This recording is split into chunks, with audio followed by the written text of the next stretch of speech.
right, everybody, welcome back in Golf Talk Radio with Mike and Billy.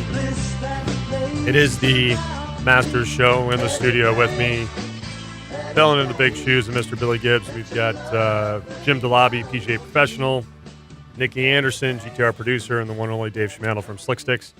We're going to kick this thing off. I guess we already kicked it off, but let's jump right in, gang. We've got the 2 rounds in the books of the Masters after, for 2018. What are your thoughts? So I've got down there as an idea or thoughts of you got Patrick Reed, you got Sergio Garcia, you got Justin Rose, Tiger Woods. So now, what are your thoughts after the 2 rounds? Jim? I think it's a great Because tournament. Jim, you were texting the heck out of me even during the first round. Well, I like the weather. I mean, the weather has changed, and I'll tell you, Leishman is like a low ball. He can curve it basically both ways. He's kind of scary in that position because he can handle the weather. I heard an interesting line by Leishman. They were asking about playing with Tiger the first 2 days. A lot of people don't like doing that because the crowds. And he said, well, if I'm going to win the tournament, they're going to be that kind of crowds. Might as well get used to it.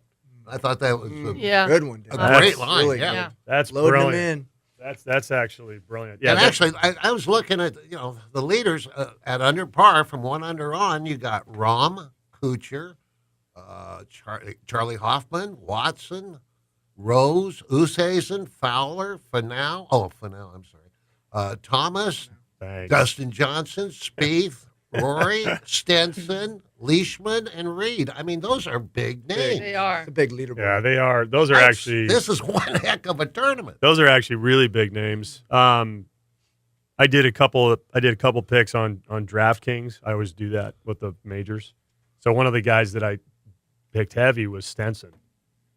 He was Well, one of the good guys, job. but the guy never even crossed my mind was Leishman. Never even thought about Me it. neither. Well, when I went down to that Fujikuro training Yeah. a few weeks ago, they had just got done fitting him to a driver shaft. And it was really interesting. Leishman or Yeah, Stenson? Leishman. Yeah. And the way we were talking about it is it was a real weird fit because he's so strong, and strong players usually get a real stiff tip and low spin shaft. Right. But they gave him a very high spin shaft to get the ball up in the air because I guess he is a real low ball hitter. Yeah. And it was just, he said, we were confounded for 2 days. And It took him that long to fit him? Yeah. Well, Oh my gosh. Because it was so opposite of what they thought they were going to They were in fit him with. shock. yeah. Yeah. that is Dealing with grief. Yeah, they've ended up putting a Speeder Evolution 4, which is, a shaft that I'll fit for a lot of average type players, except for the flex. It was real stiff. Is that the Fujikura speeder? Uh-huh. Is that yeah. the one that Nikki has? No, she has the Pro Accelerate.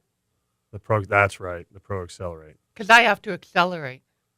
You do. Yeah. Yeah, you need more of that, Nikki. So here's what's interesting. I printed these out. These were, they talked about the predictions and odds, and this was published before the Masters started this year. So obviously they said the odds tend to favor like Tiger Woods, Dustin Johnson, Spieth, Rory McIlroy, and they called these picks the 5 sneaky picks that were outside of the top 15 in the world, and you guys have this sheet. And number 1 is Leishman, which I thought That interesting. was, man, how spot on can you be? So they mentioned that, and I didn't even remember this, which shame on me, but he tied for 4th in the 2013 Masters in the last round. He shot a 66. Mm-hmm.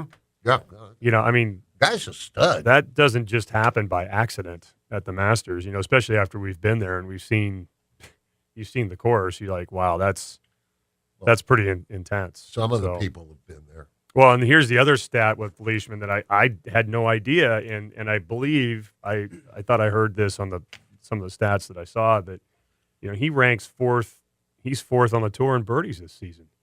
Yeah, I saw that one the other day. And he's got he had after 2 rounds, didn't he have 14? Is that, I might be wrong. I think he had 14 birdies or making a something bunch of after He 2 can rounds. maneuver the ball from the middle to any corner. He's just because of the wind. He's he's deadly. You That watch it, shot- he can roll it in. That shot he hit, what par 5 was that he hit it on? Was it 13? Did he snap that ball around the corner? Oh, Did you see yeah, that? I did see that. I didn't see that one. And it hit the right edge of the green and fell down to the Yes. pin.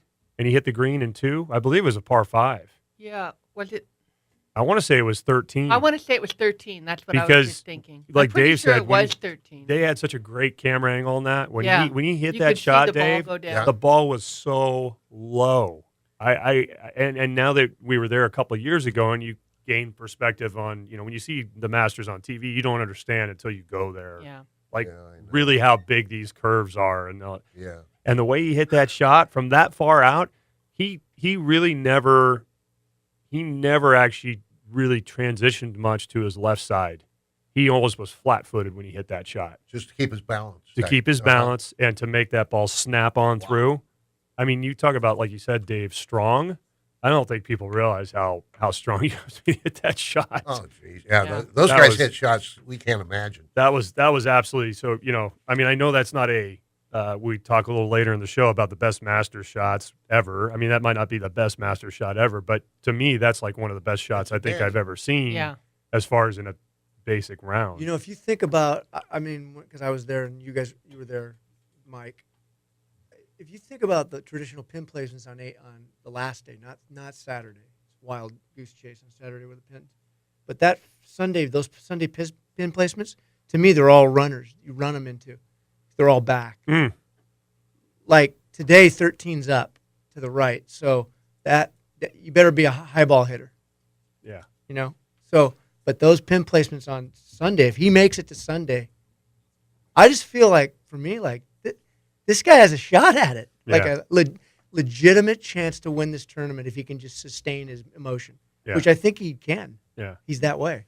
Yeah. So I was wondering, and again, I just don't know, but do they do the same set of pin placements Seems like they do. every 4 days every year, or do they just does the Masters just go, okay, these are the Sunday pin placements, and this is the only day that think They're- about they're- Tiger's famous pitch in when we talk about famous shots. 16 in the back. Oh, It's 16. been back there a lot. It's Yeah. been back there a lot. They've got all the same pin placements, but every once in a while they'll move one.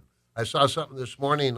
Ridley, the new tournament Yeah. chairman, he changed the pin placement on 10, and everybody kind of was thinking, Freaked out. do you really do that? But they're using his knowledge because he was such a good player in his day, and he has the perspective of good as a player.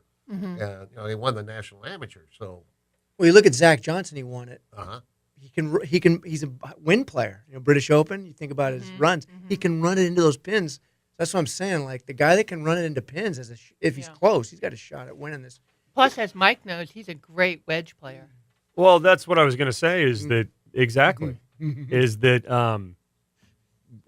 maybe it just happenstance that I saw that, but he even mentioned that that's the only way he can compete Yeah. because he doesn't hit it as far as a lot of Right. these guys. he You've didn't- gotta he find didn't hit your a single string. par No, five so and two. Zach Johnson is like, hey, I like a little draw wedge. I like to hit it low, like you're talking, Jim. Yeah. He likes to zip it in there. And the cool thing was they had the tracer on him when he's hitting the wedges for the 5 minutes I watched, and I was like, he was really interesting watching him because his finish is really a hang on kind of finish. Yeah. There's no release, Yeah. and, Well, he's hook and he's hand, doing it. He's got a hook hand. Yeah, but Right hand. he's doing it from 100 yards, which that's not an easy thing Yeah. to do, period. He's got the Azinger move.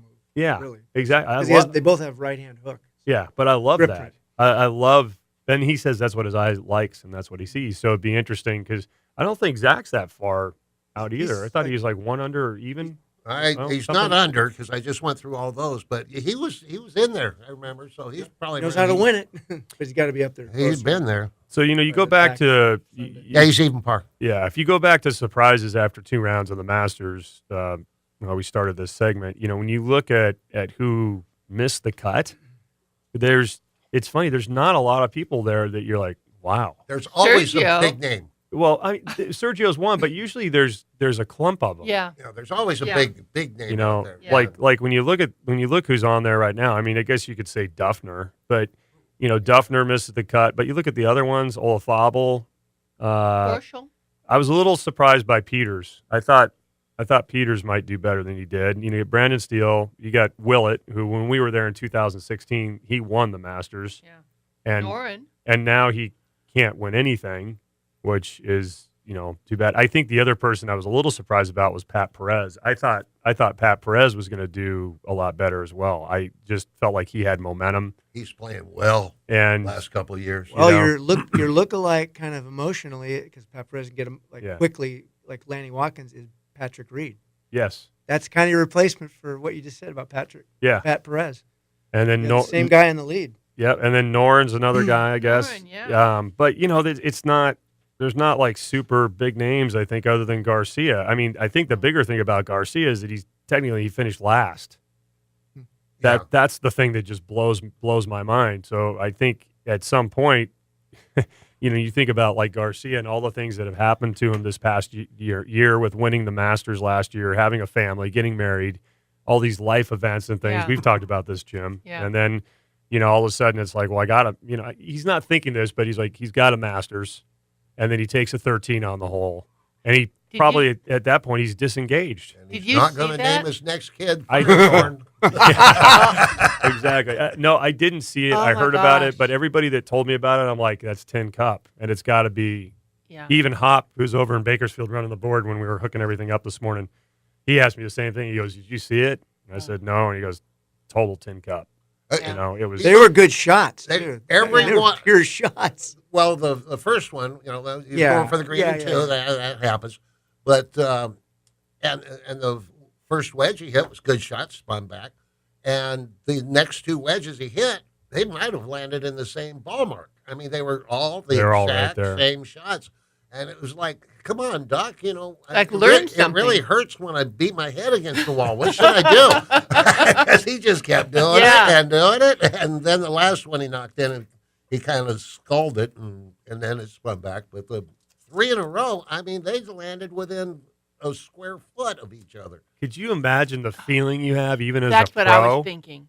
Like Like you're dead. you got to start. You've got to disassociate completely from everything around I you. would start sweating profusely. I mean, I would just be like, "Oh my god!" I'd probably vomit in the middle of the fairway, and I'd be like, "Okay, I'm good." That'd go over big. Oh, man. Oh, that's better. And then if there were seagulls out there, they would come down to the fairway and eat it. Gross. Actually, over there it'd be crows, probably. Oh, jeez. Oh, my gosh. I tell you, I watched that, and I thought, the You're not that feeling funny. That was you must good. have. I'm not that funny. Thanks, Oh, I'm Dave. just kidding. Actually, I won't say the name, but I had a friend that happened to him at his bachelor party on the 18th hole. Oh, jeez. At Avila? I can't say. Oh, okay. Now we know. Then we would know. Let's just say he That's- was. Let's just say he was in the cart, and I looked across the fairway. He wasn't driving; he was a passenger in the cart. And I looked across the fairway after I hit my shot into the 18th hole, and the cart was between him and me.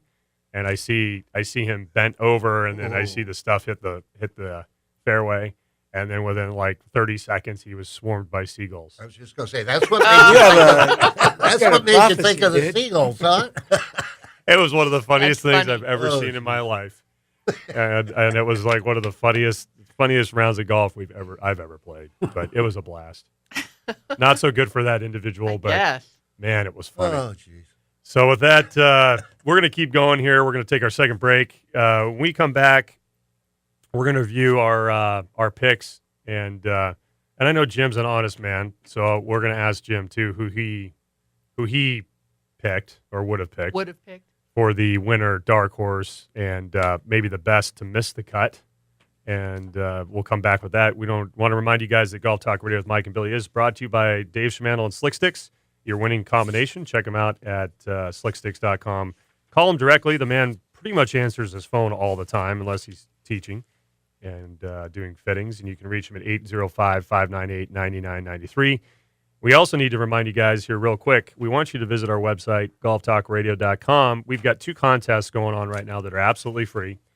We have a night stay at the beautiful Paso Robles Inn and package that with a couple rounds of golf at Paso Robles Golf Club. And all you have to do is go to the website, enter Paso on the trivia form with your information on the winter trivia form.